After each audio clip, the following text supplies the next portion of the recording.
up, everybody? Meriden Gaming here. We're back for another World of Tanks Tech Tree Tank Showcase and Review. Today we're taking a look at the Tier 6 German light tank, the VK2801. Now, the most distinguishing factor compared to the other light tanks of this tier is the frontal armor. This actually has 50 armor, but of course with certain angles you can get up over 100, and you do have 10 degrees of gun depression, so you can make use of those little hills and try to stay in the bush when you're firing. Or just behind the bush to where you're not going to get seen when you're shot. The other thing is, because of this cupola on top, this rather large cupola, you actually have slightly better view range than all the other light tanks at this tier, at least the tech tree ones. I'm not comparing to the premiums, but the one problem with that is your viewport is somewhere around here, so this sticks up higher and will get hit if you've been spotted. So, and if you think you pull back, you're like, okay, my reticle is below the hill, they can't see me. Yes, they can. So you have to make sure you're pulling back far enough where they're not going to hit you in the cupola. It's still a fairly small target because this is a small tank, but I've had that happen to me before, so I know it's going to happen to you. So, word of advice, pull back a little bit further than you think you need to. Anyway, let's get over to the comparison.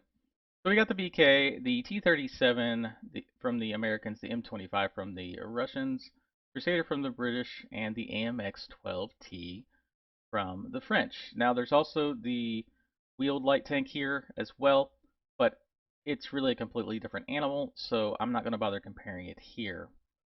The main differences between these three compared to this one is your camo is slightly better with these, and then your view range is better with the VK. Let's go ahead and go through the stats.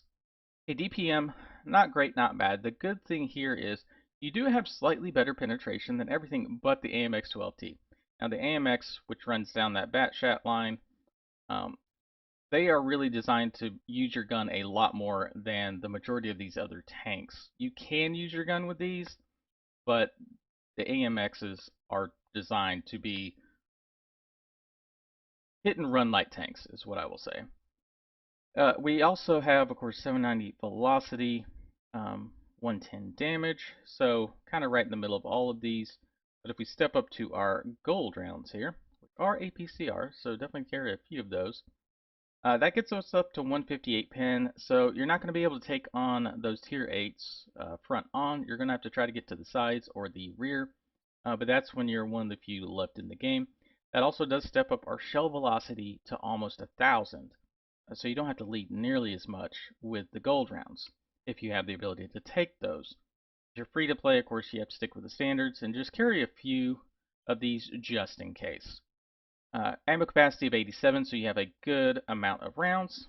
Like I always say, take at least 3 HE in case you're one of the few left or you have to go reset your cap. You can reset 3 different enemy tanks with those 3 HE rounds. So always take a few HE just for that purpose. Alright, and even more if you're doing clan wars skirmishes. Alright, now we get down to the gun handling 1.82, much better than quite a few of the others, but honestly anything around 2, preferably under 2, is ideal. You don't really have to mess with that, so that's awesome. Also has a good amount of gun depression with 10 degrees. Actually better than the American tank, which they are known for having good gun depression. Of course, the Russian, not so great. Crusader, even better, at 12. That's a lot of gun depression.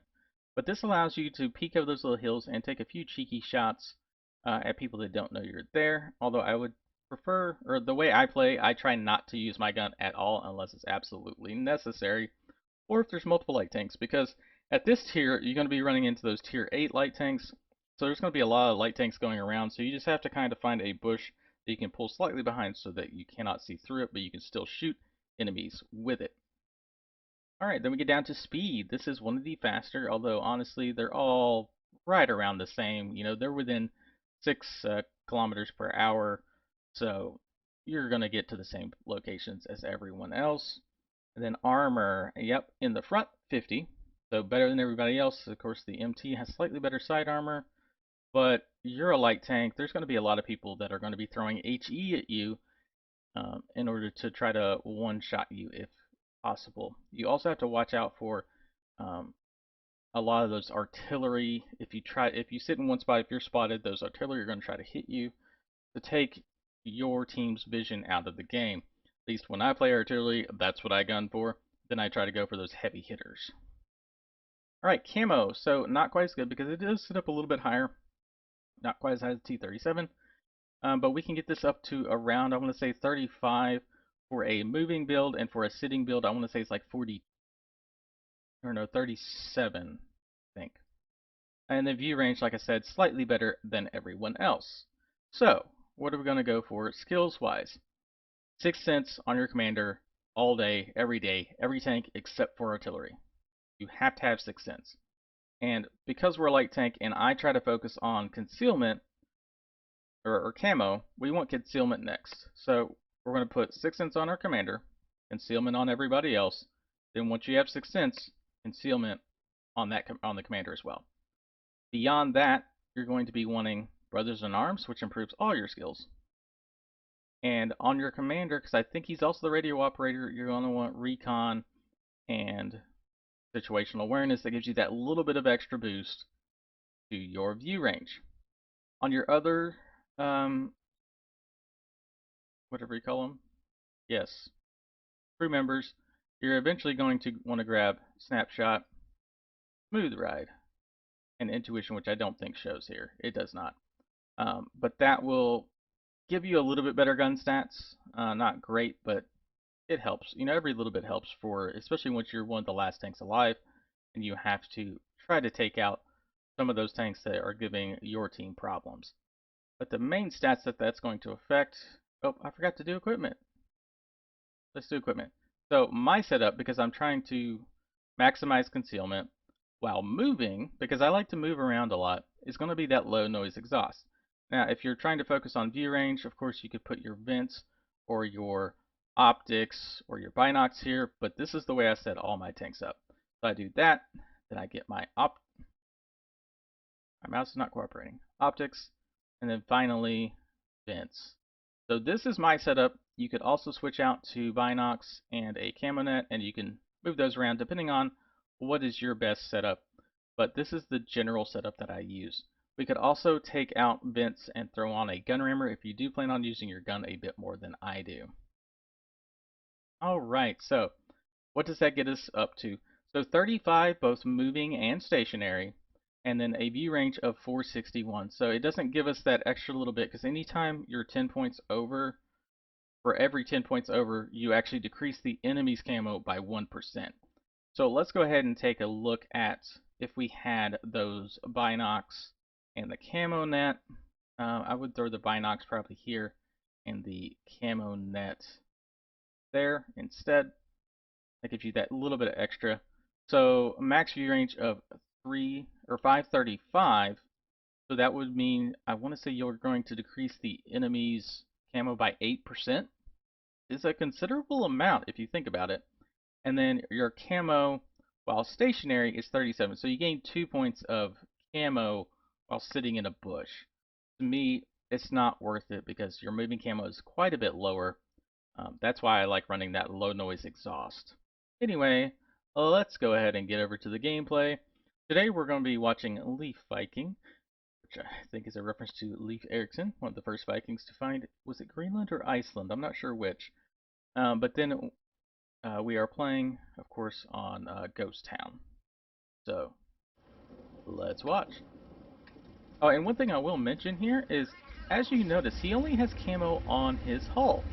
And if you did not know, that's the only place you have to have it to get that bonus. So if you don't have the preset camos, you only have to, get that one little bit of camo on your hull. Alright, so he is going to go way far to the east. This is typically, when I'm a light tank, this is the area I want to go to. Because typically you'll find the other light tanks, some of the mediums will try to come over here, and then the TDs will also move into this location. And honestly, this is where you're going to need the vision, because there's a lot of bushes here. On the other side of the map, on the west side, there are a lot of, basically all the mediums can spot that area, just because there's really not that much cover. It's only little hills. If they're going to finish off. Apparently he was not the one to spot that. So now he's been spotted, so he's going to take cover behind this little hill.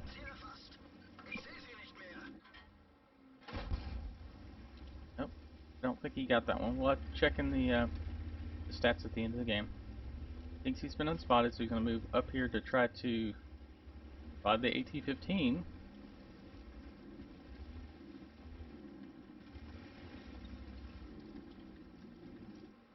Can he even do any damage here? I don't think... I want to say the AT-15 is going to have enough armor all the way around that he will not be able to go through his armor. Also, if you notice, he also is running no premium rounds. He's only running standard rounds, so like I said, he's focused more on trying to outspot the enemy than using his gun. Although I want to say he does do quite a bit of damage with his gun as well. Yeah, rather aggressive. But this is the route that you want to go with a, well, light tank, medium tank.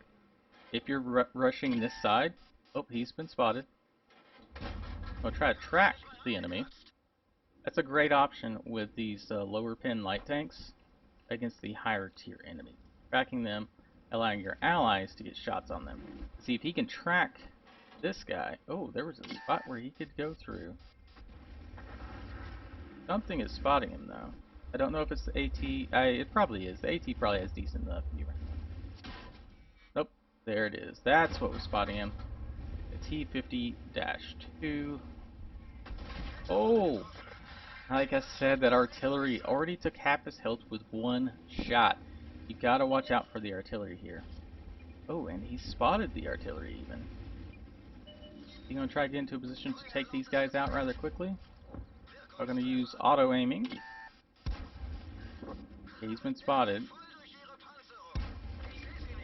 Nicely done, taking the artillery out of the game. 2 more to go. Ooh, can he finish off this one? Oh, hit the track but didn't track him. Someone else got him. Okay, cool. Alright, so now we got this SU-100. Thankfully the SU is not the most accurate. You can see he's probably trying to hit that cupola. He got lucky and did not get hit by that SU. The SU could have finished him off for sure. Okay, so now they're going to try to deal with this. I believe he's going to try to track him because I don't think he can go through the side. Yep, there he goes. He hit the track once. But because he doesn't do enough module damage, he's got to hit him a couple times in the track. There you go. Now he's tracked. The guy will probably repair. And then he's going to have to try to hit him 2 more times in the track wheel. That's the one thing a lot of people don't understand is just hitting the track is not enough to do. You have to hit the front track wheel or the rear track wheel. Oh, he can go through the side of that cupola. Nicely done, sir. 2 kills already. Very nice. 1600 spotting, 700 damage, with a possible blind shot. Oh, there goes the artillery again. BK, even though it is a heavy, it is a very lightly armored heavy. It's got this one. Ooh, he's throwing HE. It does have that BK does have pretty good gun stats. But that BK has a front plate that is very flat right where the turret and the normal part of the hull meet. Ooh, artillery again. And because of that, it allows... Oh, nicely done. It looked like he got a... It sounded like a ammo rack there.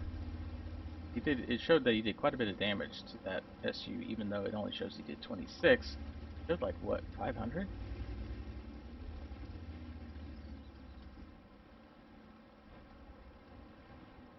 Alright, finish off the Nashorn. Someone else got him. Oh, now he's spotted. There's the artillery. Looks like they've already finished off all the heavies in the center. I was not paying attention there because I was watching our buddy Leaf here. Gotta watch out for that BK. Or the Firefly BC, sorry.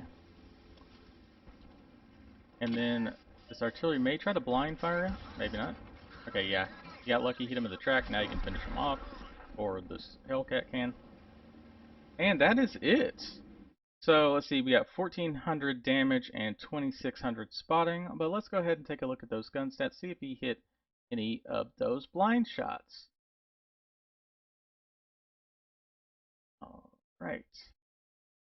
Nope, so it didn't hit the blind shots, but 3 kills, 2600 spotting, or assisting damage, and 1400 damage. Not bad in a light tank. Ace tanker, spotter, bruiser, and fire for effect, because he did more damage than his HP. But that is pretty good, and he was the first to spot 6 tanks as well. But that's definitely a great kind of primer on how to play not only this tank, but this map. That was very well played.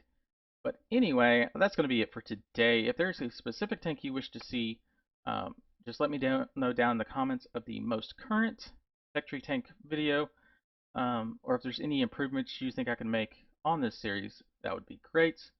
But anyway, this is Gaming, and I'll see you on the battlefield.